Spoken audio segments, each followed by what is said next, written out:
अगं बाई, आता पत्रिका छापून घ्यायला लागतील, मंडप टाकूया बरं का छान, आणि नाही नाही म्हणता सगळ्या गावाला बोलवायला लागेल. आपण नाही बोलवलं तरी प्रेमापोटी लोक येणारच. हो ना, आता या पिढीतलं शेवटचं कार्य आपल्या घरातलं, यांच्या मुलाबाळांची कार्य होतील तेव्हा होती. झालं का तुमचं स्वप्नरंजन सुरू? मला तर एकदम बरंच वाटायला लागलं भाई. सगळं दुखणं मनाचंच होतं की काय कोण जाणे. कमालच आहे भाई.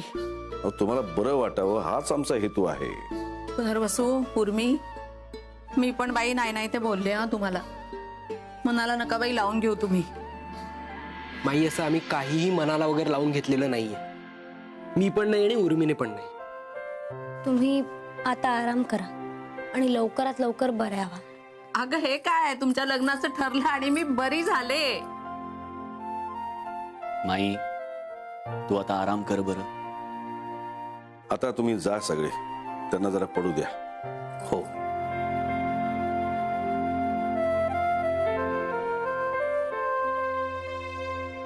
हे मी नाही करू शकत. आमचं लग्न झालंय, मग आता पुन्हा कसलं लग्न? माझ्या बाबाला हे पटणार नाहीये. खूप हर्ट होईल त्याला. मी असं केलं ना तर लोक जीव घेतील त्याचा. कसं सांगू मी आता हे सगळे यांना? आणि वासू तरी का तयार झालाय लग्नाला? नाही नाही, मी आत्ताच बोललं पाहिजे. आत्ता जर मला जमलं नाही ना तर कधीच जमणार नाही हे सगळं मला. मी माफी मागू का दादांची? सांगू का त्यांना की मला हे सगळं पटत नाहीये दादा? वैदिक पद्धतीचं लग्न सोडून या घरासाठी, तुमच्यासाठी, माईंसाठी मला काहीही करायला सांगा, मी ते सगळं करेन, पण हे लग्न नको. माझ्या बाबाच्या अंगलट येईल. खूप त्रास होईल त्याला, बाहेरून पण आणि त्याचा त्यालाही. त्याची मुलगी असून मी त्याला खोटं पाडते. नाही, मी माझ्या बाबाशी असं करू नाही शकत. मला बोललं पाहिजे. उर्मी, आपण ते म्हणजे मला आपण नंतर बोलूयात उर्मी. बोल ग उर्मी, अगदी मोकळेपणानं बोल. आमची खरी खुरी सून होणारेच लग्नानं आता तू. आता सासूचा जाच करणारा मी तुला. चल माई तू आराम कर, आम्ही निघतो.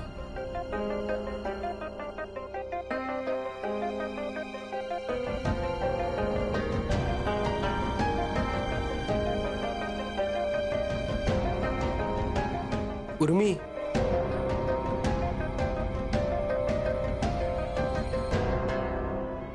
खूप आहे माझ्यासाठी. एरवी ते ढुंकून पण बघायचं नाहीत माझ्याकडे. पण आपण बोलूयात असं म्हणाले ते. माझा आनंद गगनात मावत नाहीये. जवळजवळ आमचं लग्न झालंय असंच वाटतंय मला. नंदे, फार उडू नकोस. नाही म्हणजे तू जे केलंयस ते ठीकच आहे, पण तू त्यांच्या जितकी जवळ जाशील ना तितकं तुला सावध राहावं लागणार आहे.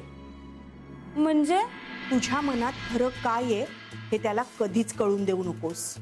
ते या जन्मात कळणार नाहीये त्यांना. हे बघ नंदे, तू खूप अडचणीत आहेस आणि तुला मदतीची गरज आहे असं भासव. तुला मदत करायला तो मागे पुढे पाहणार नाही, कारण त्याच्या घरच्यांची पद्धतच आहे तशी. गरजूंना मदत करायची हे पुनर्वसूवर संस्कार आहेत दादांचे. त्यामुळे आत्ता ह्या अडचणीचा तू फायदा करून घे आणि त्याच्याशी मैत्री कर. हा, पण उर्मी त्याच्यापासून तुटण्यासाठी तुला वाट पाहावी लागेल. पण कसं तुटेल ते? अगं, भांडणं सगळ्याच नवरा बायकोंमध्ये होतात, पण त्याच्यात कुटुंब आलं की ती विकोपाला जातात. आणि ह्या दोघांमध्ये आता आपल्याला कुटुंब आणायचंय. हे कसं करायचं आपण? शोधलं की सापडतं. म्हणजे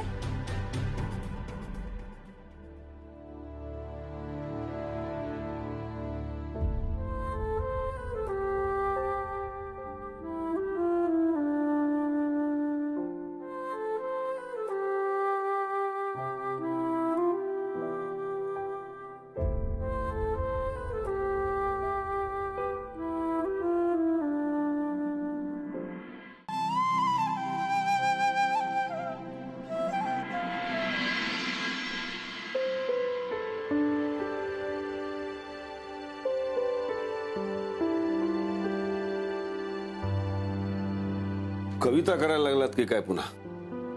छे हो, कविता कसल्या करतेय? मग पुनर्वसूच्या लग्नाच्या आमंत्रणाच्या नोंदी करतेय. त्याला अवकाश आहे अजून. होय हो, पण दिवस असे भराभर निघून जातील ना, ऐन वेळी गडबडीत कुणाला आमंत्रण राहायला नको बाई. आदितीच्या लग्नाच्या वेळी आठवतंय ना, वाकणीसांच्या घराला कुलूप होतं म्हणून पत्रिका द्यायची राहून गेली आणि नंतर लक्षातच राहिलं नाही.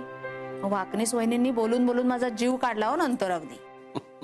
पण लग्नाला तर आले होते की अगदी जोडीनी. ते तुमच्या प्रेमापोटी, पण संधी मिळाली की वाकणीस वहिनी बोलून दाखवतात हं पत्रिकेचं ते. पुन्हा नको बाई असं व्हायला. कुणाचं दार बंद असलं ना पत्रिका द्यायच्या वेळी, तरी शेजाऱ्याच्या घरी का होईना पत्रिका ठेवून यायचं आपण. हो हो हो, सगळं करूया, पण तुम्ही जरा धीरानं घ्या.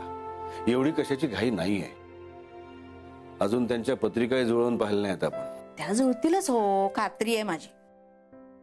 आणि बरं का, थोडं कमी जास्त असेल ना तर चालवून घेऊया आपण, म्हणजे थोडक्यासाठी पुन्हा. अहो तेवढं कळतं मला. मी आपलं असंच सांगितलं. हा, असला विचार करून स्वतःला त्रास करून घेणार असाल ना तर बाजूला ठेवा ते आणि पडा बरं जरा. अहो पडून पडून कंटाळा आलाय मला. ह्या कामामुळे जरा तरी वेळ जातोय माझा. पुनर्वसूच्या लग्नाच्या कल्पनेने ना माझं सगळं बळ परत आलंय. नाही तसं असेल तर चांगलंच आहे, पण उत्साहाचा पण अतिरेक नको ना. आपण तिची अजून पत्रिका जुळवून बघितलेली नाही. समजा तिच्या पत्रिकेमध्ये काहीतरी अनिष्ट योग असेल किंवा तुमच्या चिरंजीवांच्या दृष्टीने काहीतरी घातक असेल तर आपण काय करणार आहोत? अहो तर त्यासाठीही तुमच्या मनाची तयारी ठेवा. आत्ताच एवढं आशेला लागू नका की नंतर त्याचा तुम्हालाच त्रास होईल. नाही, महाराजांच्या कृपेने सगळं चांगलंच होईल, पण सगळ्या गोष्टी आपल्या हातात नसतात हे लक्षात ठेवा. पत्रिका येऊ देत, त्या जुळू देत, मग मीच तुम्हाला थांबवणार. अगदी तुम्हाला हवं ते करा, पण आता जरा सबुरीनं घ्या. आणि चला चला चला, आता काढा घ्या बरं. अहो घेते मी. रुग्ण आहात तुम्ही आणि तुमची सेवा करणं हे माझं कर्तव्य आहे, तेव्हा ते मला करू द्या. घ्या. हा,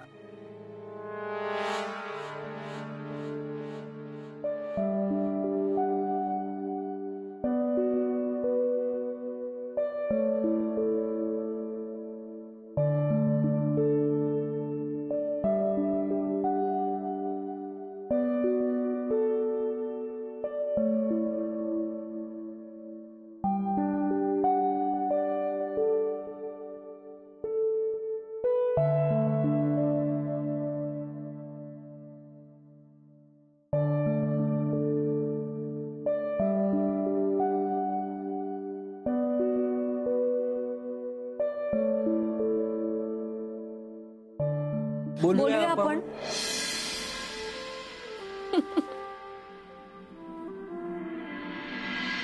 बाबा, तुमच्या आशीर्वादानं सगळं काही ठीक होतंय आता.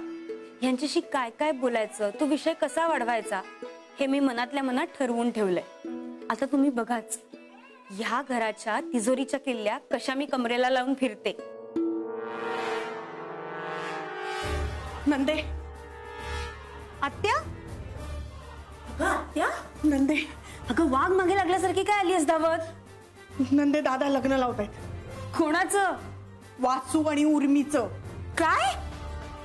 त्यांच्या पद्धतीने पत्रिका बघून.